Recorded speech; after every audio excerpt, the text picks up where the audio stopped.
ஏய், இனிமேல் நீ எங்கேயோ போனால் நானும் கூட வரேன். இந்த ஆள்கிட்ட நான் தனியாக விட்டு போகாத.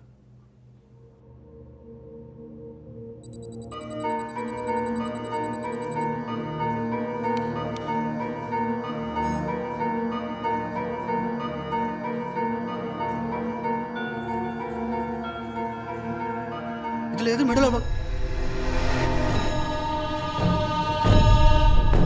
இதான் மெடுல் ஆப்ளிகேட்டா.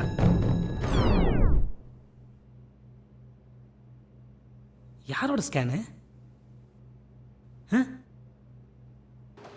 எவ்ரிதிங் இஸ் நார்மல், ப்ராப்ளம் ஒன்றும் இல்லை. இன்றைக்கி நைட் அவர் அப்சர்வேஷனில் இருக்கட்டும். யாராவது ஒரு ஆள் கூட இருங்க, எப்போ வேணாலும் சரியாகலாம். நாளைக்கு காலையில் சீஃப் டாக்டர் வந்தோன்னே இந்த ரிப்போர்ட்லாம் பார்க்கட்டும். ஓகேயா? நீங்களே வச்சுருங்க. டாக்டர், நாளைக்கு அவனுக்கு ரிசப்ஷன். என்னது? நாளைக்கு அவனுக்கு கல்யாணம். என்னையா சொல்கிறீங்க? அதான் அவன் இன்றைக்கி நைட் இங்கே ஸ்டே பண்ண முடியாது. அவர் வீட்டில் சொல்லிட்டீங்கல்ல? இல்லையா? ஏன் சொன்னால் பயந்துருவாங்க டாக்டர். பயந்துருவாங்களா? என்ன பேசுகிறீங்க? அவங்க வீட்டில் சொல்லாமல் எப்படி? இன்கேஸ் நாளைக்கு காலையிலக்குள்ளே அவருக்கு சரியாகலை, அப்போ என்ன பண்ணுவீங்க? முதல்ல அவர் வீட்டில் போய் யாருக்காவது இன்ஃபார்ம் பண்ணுங்கள். நீங்கள் கிளம்புங்க. எப்படி பக்ஸு, அவங்க வீட்டில் சொல்லிடலாமா? என்ன நீ சொல்லுவ? மாடு மாதிரி வயசாகுது, கிரிக்கெட்டோட போய் கீழே விழுந்துட்டோம்பியா? அப்படி இல்லை பக்ஸு, வேறு மாதிரி சொன்னான்ல. கல்யாண வேலையாக பைக்கில் போகும்போது கீழே விட்டான்னு சொன்னாங்க. ஃபுல் அப்பா,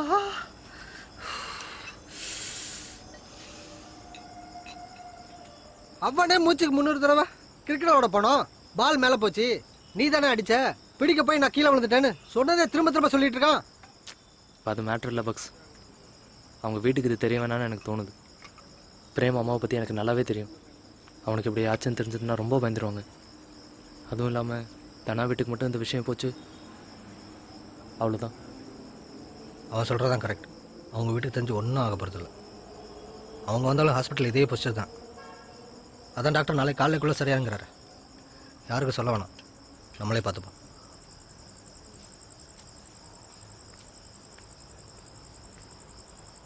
என்னடா நைட் அவங்க வீட்டில் என்னடா சொல்லி சமாளிக்கிறது?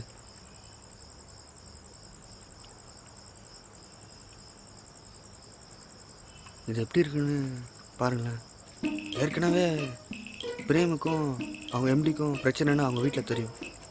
இப்போ ஏரெண்டு வேற. ஏரெண்டா ஆடிட்டிங். பிரேமுக்கு தான் மெயினாக எல்லா அக்கௌண்ட் டீட்டெயில்ஸும் தெரியும். எம்டி வந்து இப்போ நாளைக்கு காலைக்குள்ளே எல்லாத்தையும் சப்மிட் பண்ணணும்னு செம்ம டார்ச்சர் பண்ணுறாரு. இப்போ பிரேம் ஆக்சுவல் ஆஃபீஸில் தான் இருக்கான், கூட எம்டி இருக்காரு. ஒர்க் முடிய லேட் நைட் ஆகிடும். லேட் நைட் ஆயிடுச்சுன்னா பிரேம் ஆஃபீஸில் ஸ்டே பண்ணி நாளைக்கு காலைல தான் வீட்டுக்கு போக முடியும். அதெல்லாம் சரி, இப்போ இதை எப்படி பிரேம் சொல்லுவான்? பிரேம் எப்படி சொல்லுவான்? அவன் தான் எம்டி கூட பிஸியாக உள்ள ஆஃபீஸில் ஒர்க் பண்ணிட்டு இருக்கானே. இவர் சொல்லட்டும், இவர் பிரேம் கூட தான் வேலை செய்கிறாரு. எப்படி அவன் மட்டும் வேலை பார்ப்பான், நான் சும்மா இருப்பானா? பக்ஸு, இப்போ இந்த ஈகோ தேவையா? அதுக்கு இல்லையா, எம்டி கூட இருந்தான்னா பிரேம் ஒரு ஃபோன் பண்ணி பேசக்கூடாதா? ரொம்ப யோசிக்காதீங்க பக்ஸு, எல்லாம் நீங்கள் சொல்கிறதுலாம் இருக்கு. ஃபோன் கூட பண்ண முடியாத அளவுக்கு டென்ஷனாக பிஸியாக எம்டி கூட ரூமில் ஒர்க் போயிட்டு இருக்குன்னு அந்த மாதிரி நீங்கள் தான் டெவலப் பண்ணணும். சரி, இப்போ அப்படியே பண்ணுவோம். வேறு வழி இல்லை. தனாவுக்கு இதை அப்படியே பிரேம் மொபைல்லேருந்து அவன் அனுப்புன மாதிரியே ஒரு எஸ்எம்எஸ் டைப் பண்ணி அனுப்பிடுவோம். நல்ல ஐடியா. ஏன் சொல்ல மாட்டேன்?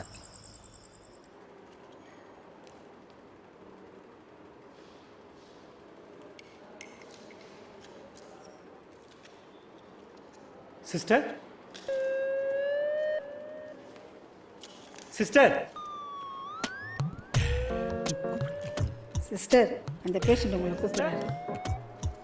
ஒரு நிமிஷம் இருங்க. ப்ளீஸ் டி, நீ போய் ஆன்சர் பண்ணு. போடி, நானே எத்தனை தடவை போகிறது, என்னால் முடியாது, நீயே போ. ப்ளீஸ் டி, பாத்தியா?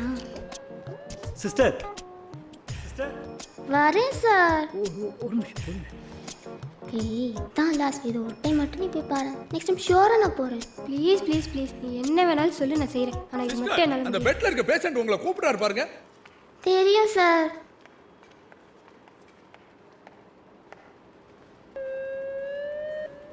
என்னாச்சு? பிரேம் அப்பா என்ன சொல்கிறாரு? எங்கள் எம்டி அசிங்கமாக திட்டுறாரு. அப்போது ஓகே. தனாவுக்கு எஸ்எம்எஸ் அனுப்பிச்சிட்டியா? ரிப்ளை இன்னும் வரல. ம் கோவமாக இருப்பா.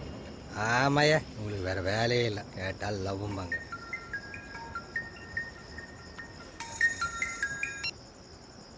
சொல்லுங்கள் சார்.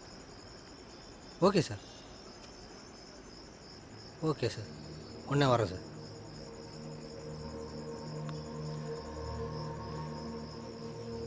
மதன் சார் வந்திருக்காராம், பார்க்கிங்கில் வெயிட் பண்ணுறாராம். அவருக்கு எப்படி தெரியும்? நீ ஏடிஎம்மில் காசு எடுக்க போனேன்ல, அப்போ ஃபோன் பண்ணி ஃப்ரெண்டுக்கு எப்படி இருக்குன்னு கேட்டார். நான் எல்லாத்தையும் சொல்லிட்டேன். இப்போ நான் எங்கே இருந்தேன்? ரொம்ப முக்கியம். ஏன் பக்ஸு, அதான் யாருக்கும் தெரிய வேணாம் தானே நம்ம முடிவு பண்ணோம். அப்படி இல்லையா, மதன் சாருக்கு பிரேமிட்டில் யாரையுமே தெரியாது. அப்படியே தெரிஞ்சாலும் அவர் சொல்ல மாட்டார் சார்.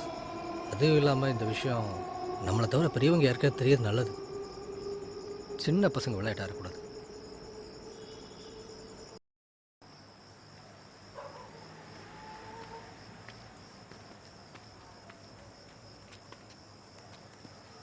அறிவில்லை உனக்கு? இன்னொரு நாளில் கல்யாணம் ஆக போகிறேன்னு கூப்பிட்டு போய் நீங்கள் கிரிக்கெட் விளையாடுறீங்க. ஆ? இல்லை சார், இப்படி நடக்கணும்னு எதிர்பார்க்கல. என்னது எதிர்பார்க்கலையா? உங்ககிட்ட சொல்லிட்டா வரும். கல்யாணம் மாப்பிள்ளை முதல்ல பைக்கில் வெளியே சுற்றக்கூடாது. அது தெரியுமா உனக்கு? என்ன வயசாகுது உங்களுக்கெல்லாம்? இன்னும் மனசில் சின்ன பசங்க நினைப்பா? உன்னோட வயசில் எனக்கு கல்யாணம் ஆகி 2 புள்ள. சரி, அது விடு. என்ன சொல்கிறாங்க? சரியாயிடும்னு சொல்கிறாங்க. யார் சொன்ன? டாக்டர் சொன்னார். எந்த டாக்டர்? சார் பேர் தெரியல சார், பிளாக்ல சொன்னாங்க. என்ன சொல்கிறாரு? கீழே விழுந்து தலையில் அடிபட்டனால டெம்பரரி மெம்பர் கிளாஸ் ஆகிருக்கான். நாளைக்கு காலைக்குள்ளே சரியாக இருக்கிறாங்க.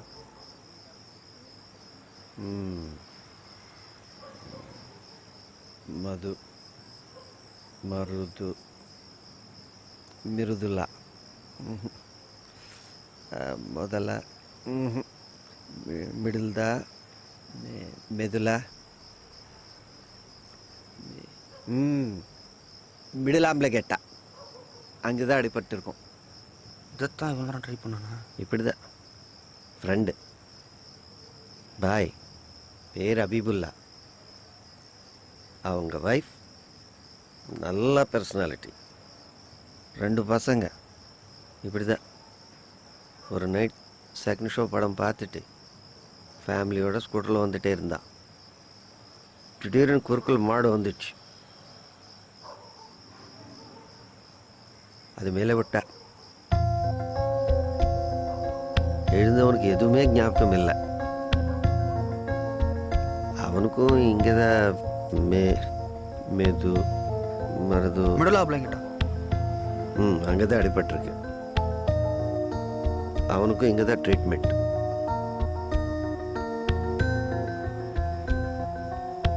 ஞாபகம் வந்துச்சா சார்? இல்லை.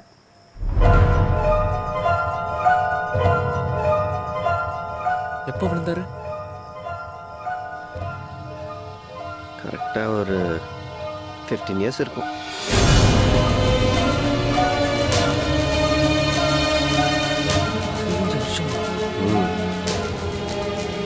இன்னும் சரியா இல்லை. லைஃப் விளையாட்டு கிடையாதுப்பா, எது வேணாலும் நடக்கலாம். கேர்ஃபுல். எதனா ஹெல்ப் வேணும்னா ஃபோன் பண்ணுங்க. வரேன், நாளைக்கு வரேன். நல்ல பர்சனாலிட்டியாக இருப்பாங்கன்னு சொன்னீங்க. அவங்க பசங்களாம் எப்படி இருக்காங்க? அவங்க எல்லாம் நல்லா தான் இருக்கிறாங்க. எனக்கு தான் எதுவுமே தெரியல.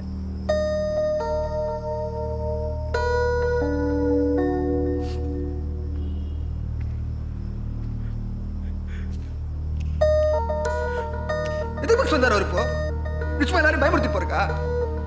அதான் நல்ல வார்த்தை வராதா? இதெல்லாம் பெரிய மனுஷன் ஆளு அவரு. டேய், அதெல்லாம் போதனை வரட்டு போறான்டா. அதெல்லாம் போய் சீரியஸா எடுத்துக்கிட்டு. இல்லை பஜ்ஜி, அபிபுலம்ன்ற உண்மைதான்.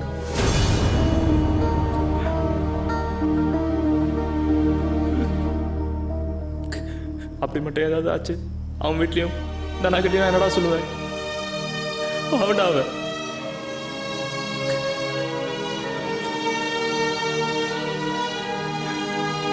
இதெல்லாம் நடக்குமா என்ன?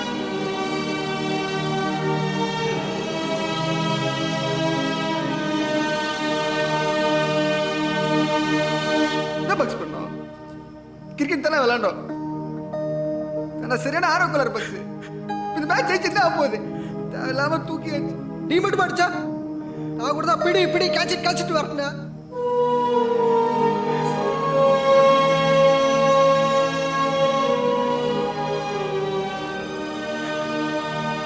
ஏய், இந்த டாக்டர் சொல்றாருடா, நாளைக்கு காலையில் உனக்கு சரியாயிடா. கல்யாணம் கண்டிப்பா நடக்கும். நம்ம யாருக்கு எந்த தப்பும் பண்ணல. நம்மளுக்கு தப்பா நடக்காது.